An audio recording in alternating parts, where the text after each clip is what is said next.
I'm going to be giving my speech to my mom, my little brother, and my stepdad. Here we go. Aloha! About 120 years ago, we took Hawaii away from its queen, Kilani. Not because we asked politely, but the annexation of Hawaii could have been a much more brutal exchange than it actually was. If not for the Queen Kilani's actions, she showed so much courage, humility, and love for her people.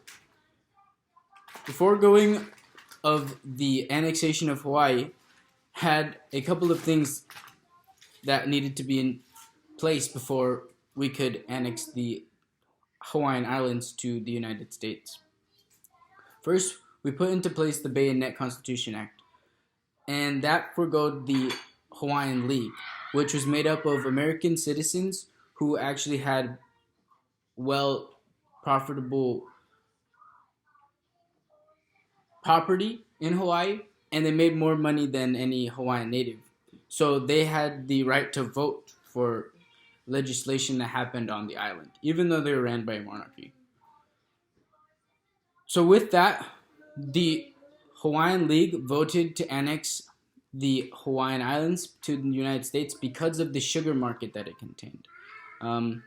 So people such as Sanford Dole, they wanted that because instead of having to put on any tariffs for taxes of international shipping of produce, it would be a U.S. product shipped to United States, so it'd be cheaper and better for his economy.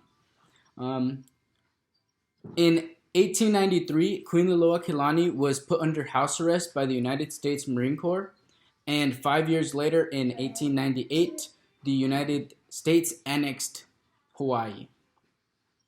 Even after all this happened, Queen Kilani did not have any sought to put a fight up with the United States.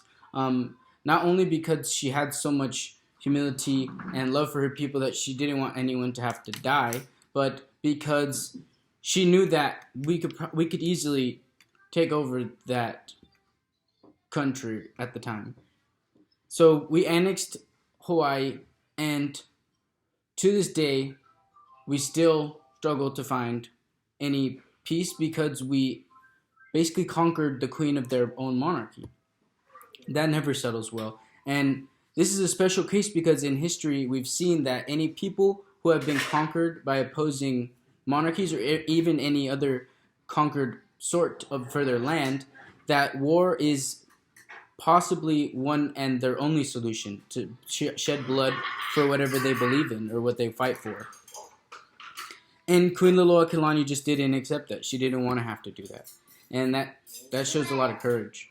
A quote that she has is, "I owed no allegiance to the provisional government so established, nor to any power or to anyone, save the will of my people and the welfare of my country."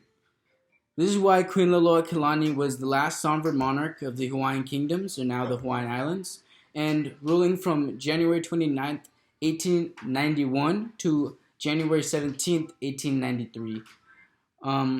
Because until then point, she was put under house arrest, and then the monarchy was basically put under because our United States government has sieged the islands and all of the buildings and all of the government or monarchy that they had put at hand.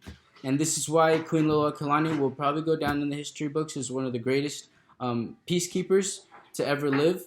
And this is why Hawaii is still the 50th out of our 50 states, and why we have history of a conflict between Hawaii, but we definitely could have had a worse one. And that's because of the Queen Kilani.